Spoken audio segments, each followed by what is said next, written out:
जब जब अकेला मैं, मुझे तू याद आई माँ। जहाँ अंदर से टूटा मैं, मुझे तू याद आई माँ। ओ माँ, मेरी माँ, ओ माँ, मेरी माँ।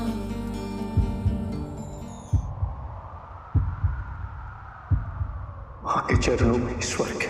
ओ माँ, मेरी माँ, ओ माँ, मेरी माँ। नहीं नहीं, मेरी बेटी को कोई हाथ भी नहीं लगाएगा। गायत्री भाभी को मैंने ही मारा था।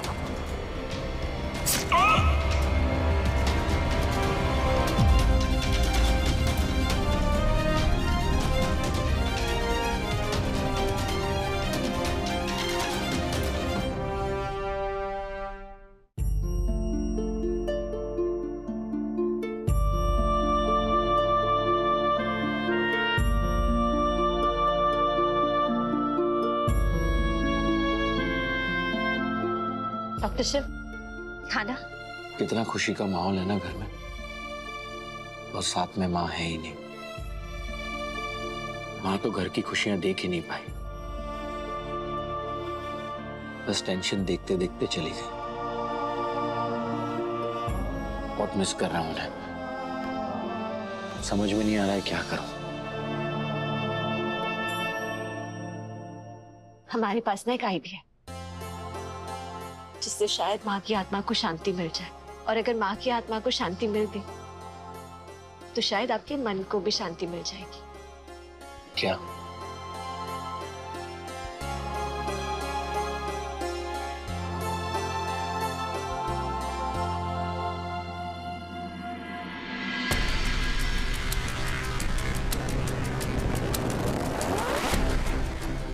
कल तो पूर्णमासी की रात है, तो बहुत अच्छा मुहूर्त है। और जानते हैं माँ जी, 25 साल बाद ऐसा मुहूर्त आ रहा है।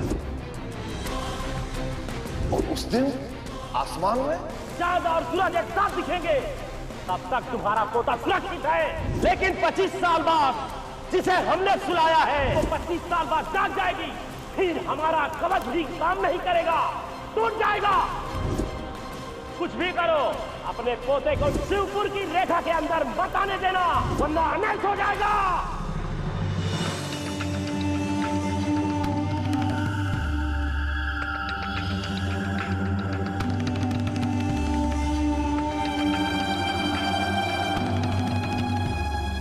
हे भोलेनाथ, इतनी मुसीबतों से जूझते जूझते हम तो ये भूल ही गए कि इस घर की सबसे बड़ी मुसीबत तो 25 सालों से दफन है।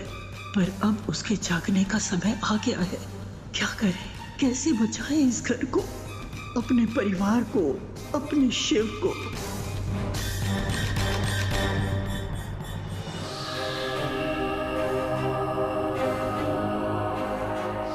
कल तो पूर्णमासी की रात है, तो बहुत अच्छा मुहूर्त है।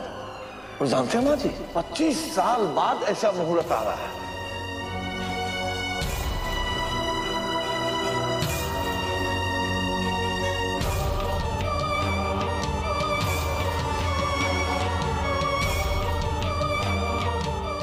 भोलेनाथ तो चांद को अपनी जटाओं में सजाते हैं, पर ये पूर्णमासी का चांद हमारी सजी सजाई जिंदगी को उजाड़ देगा।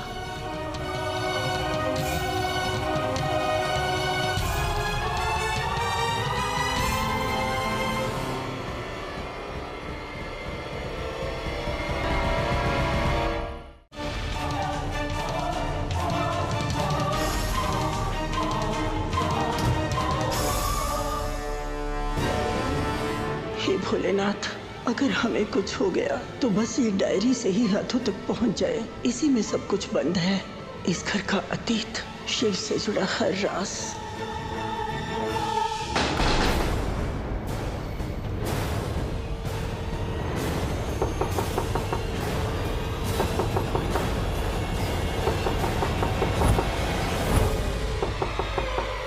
दादी,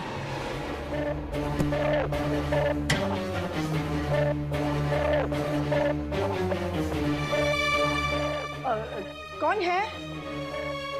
आ जाओ।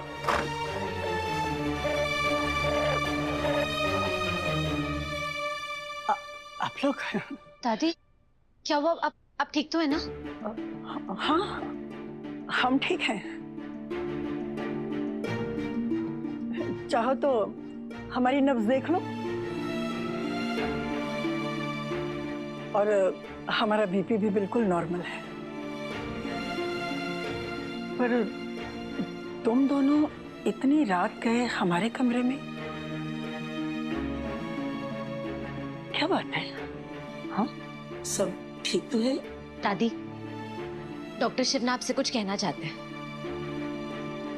बोलो। दादी, वो कोयल और धर्म की शादी हो रही है, वो बात तो बिल्कुल ठीक है, लेकिन उससे पहले मैं माँ की अस्थियों का विसर्जन करना चाहता हूँ। मुझे लगता है कि इसी से उनकी आत्मा को शांति मिलेगी। मुझे शक्ति ने यह कहा और मुझे ये बात बिल्कुल ठीक लगी। शक्ति तो बिल्कुल ठीक बात करती है। सही कहा तुमने। पहले अस्थि विसर्जन होगा, उसके बाद कोयल की शादी होगी। ठीक है दादी, तो मैं कल ही जाकर शिवपुर में अस्थि विसर्जन कर दूंगा।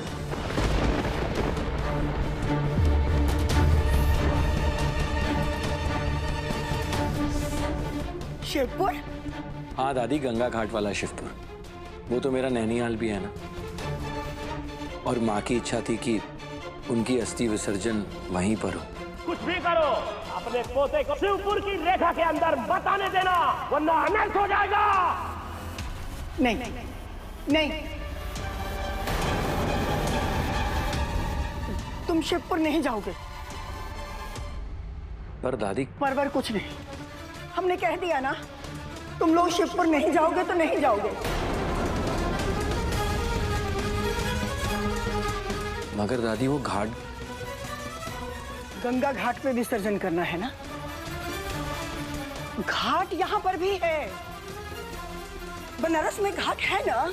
मणिकर्णिका घाट पे दुनिया भर से लोग आते हैं अस्थि विसर्जन करने के लिए। तो तुम भी वहीं जाओगे, शिवपुर नहीं जाओगे। दादी, पर क्यों? बचपन से आप हमें शिवपुर जाने नहीं देती। ऐसा क्या है शिवपुर में? हमने कह दिया ना, तुम अस्थि विसर्जन करने के लिए मणिकर्णिका घाट जाओगे, शिवपुर नहीं जाओगे।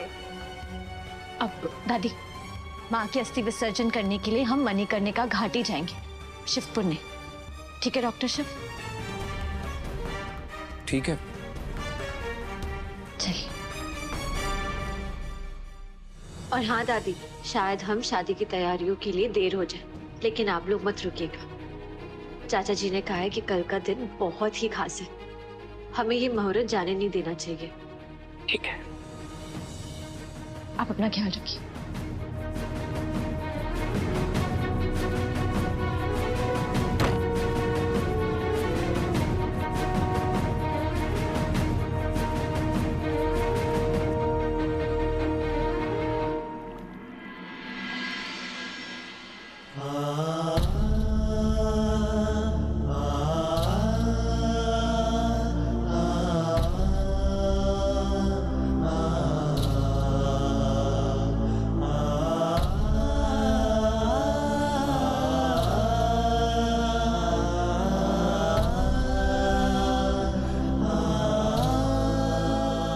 तुमने जो पाप किया ना गायत्री, उसकी सजा तो ये होनी चाहिए कि हम तुम्हें अपनी जिंदगी से ही बाहर निकालते हैं।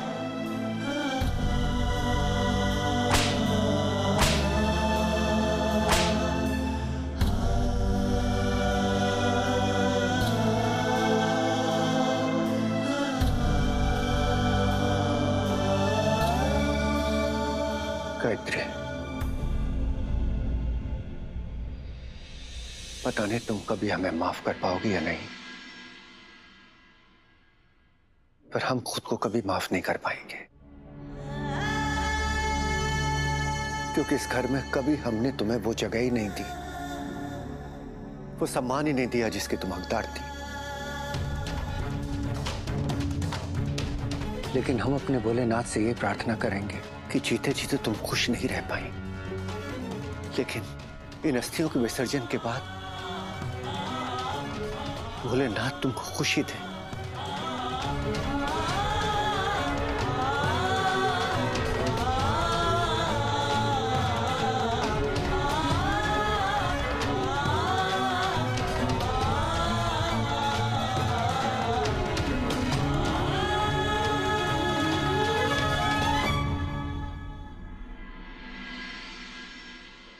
माँ के जाने का वक्त आ गया है पापा। आइए। मैं भी जाऊंगा। कार्तिक, लेकिन नहीं, मैं जाऊंगा तो जाऊंगा। कार्तिक, मेरी बात सुनो, तुम वहां नहीं जा सकते। शिव, कोई बात नहीं, इसकी दादी इसको बहुत प्यार करती थी। बेटा ले जाओ इसको अपने साथ, घुमाएगा। ठीक है, पर नो मस्ती, ओके? कार्तिक, आप आ सकते हो, लेकिन हमारा हाथ बिल्कुल मत छोड़िएगा। ओके।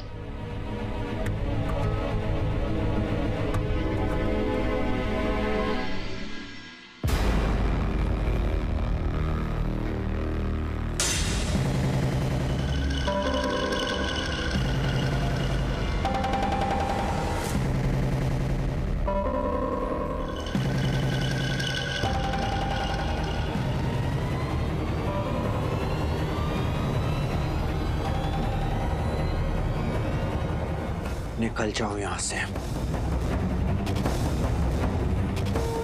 मैं एक बहुत ही अच्छे काम के लिए जा रहा हूं। अगर तुमने कुछ भी किया ना ऐसा वैसा, तो मां की कसम खा रहा हूं, छोड़ूंगा नहीं। ऐसी सजा दूंगा कि हमेशा याद रखोगे।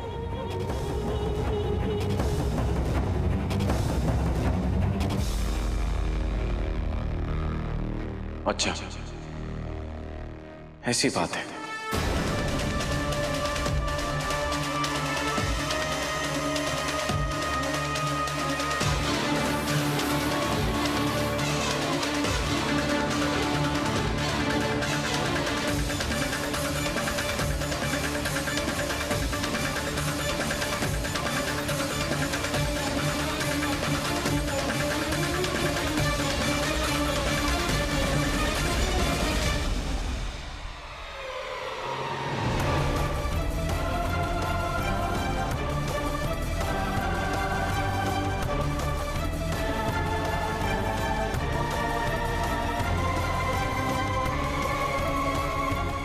तो आप दे दीजिए मुझे सजा।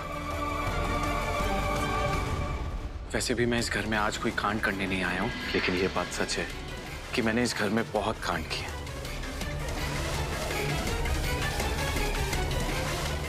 तो उसकी सजा तो मुझे मिलनी चाहिए ना।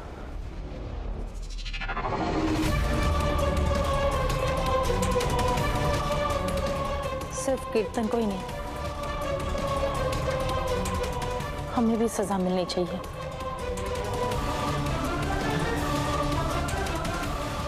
ये क्या तमाशा लगा रखा है तुम दोनों ने? क्या चल रहा है तुम दोनों के दिमाग में?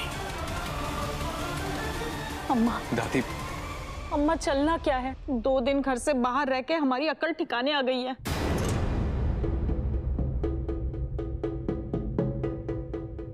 दादी, बाहर रहकर ही घर की असली वैल्यू पता लगती है। इस परिवार की वैल्यू पता लगती है, रिश्तों की वैल्यू पता लगती है।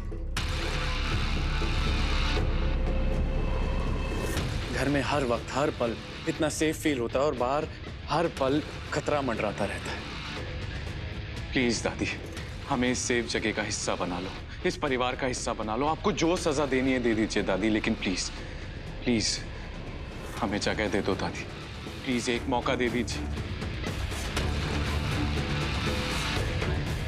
आई एम सॉरी दादी, पता नहीं मैंने इस घर में कितने कांड किए हैं, लेकिन दादी वो सब कुछ मैं अपनी मॉम के इन्फ्लुएंस में आके कर रहा था।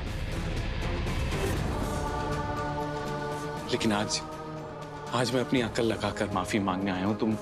तो मुझे समझ में आ रहा है कि मैंने कितना गलत किया।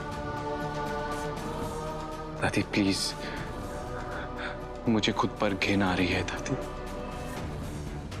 एक मौका दे दीजिए, बस एक मौका, प्लीज दादी, प्लीज माफ कर दीजिए। हाँ अम्मा, हमें भी माफ कर दीजिए ना। हम भी छोटी भाभी के दबदबे में थे। हमें डर था कि अगर हमने उनकी बात नहीं मानी तो वो हमें घर से बाहर निकाल देगी, हमारे नंदू को मरवा देगी। अम्मा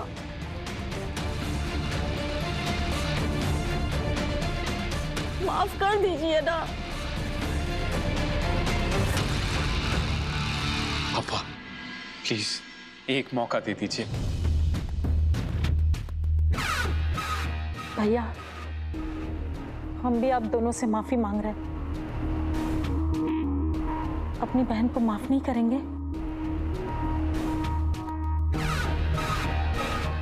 ताऊ जी प्लीज, ताऊ जी एक मौका।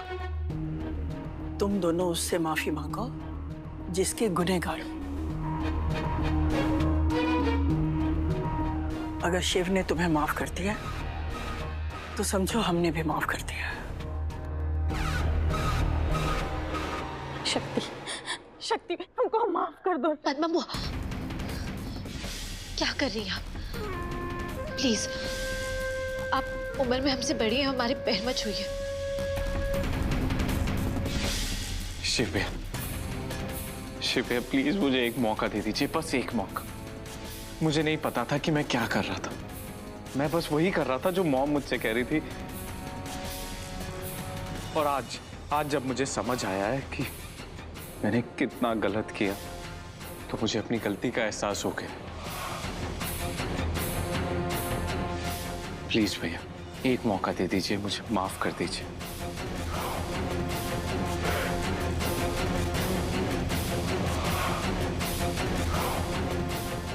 मैं आपको कभी डिसअपॉइंट नहीं करूंगा, ये मेरा वादा है भैया। प्लीज आपको जो सजा देनी है आप दे दीजिए भैया, मैं तैयार हूं। आप जो बोलेंगे मैं वो करूंगा, लेकिन प्लीज।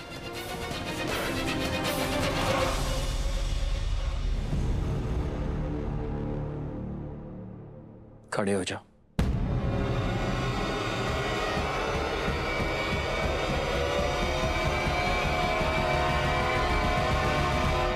आप दोनों को तो मैं मना कर देता, लेकिन आप दोनों ऐसे वक्त पर आए हो जहां मैं चाहकर भी मना नहीं कर सकता।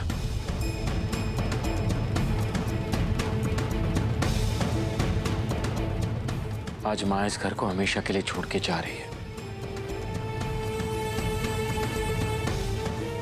आज उनका अस्थि विसर्जन है।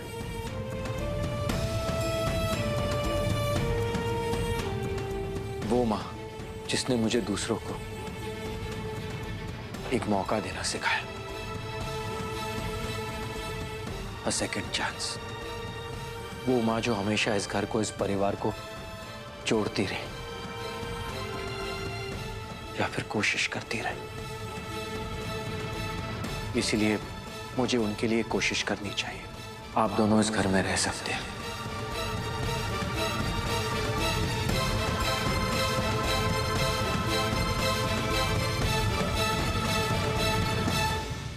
लेकिन एक बात याद रखना, अगर आप दोनों की वजह से इस घर में इतनी सी भी प्रॉब्लम हुई ना, तो शिव आपको इस घर से नहीं, शिव की काशी से ही बाहर भेज देगा।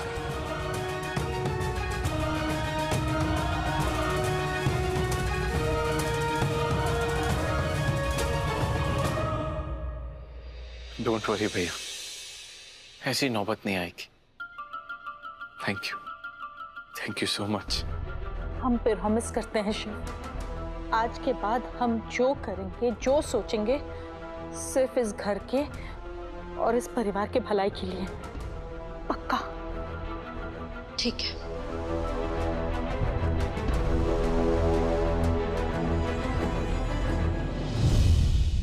चलो बेटा, अभी तुम दोनों जाओ अस्थि विसर्जन के लिए।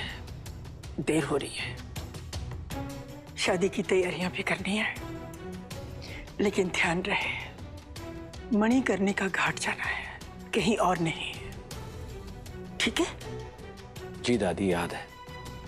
जी दादी। ध्यान से जाना। हाँ।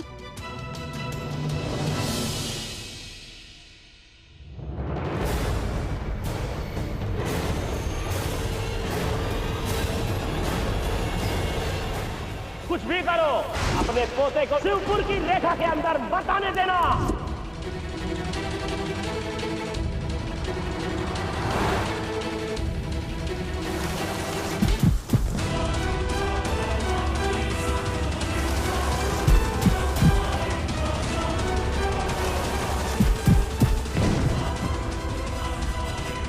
हे भगवान, हमारे शिव की रक्षा करना, कहीं पंडित की बात सच ना हो जाए।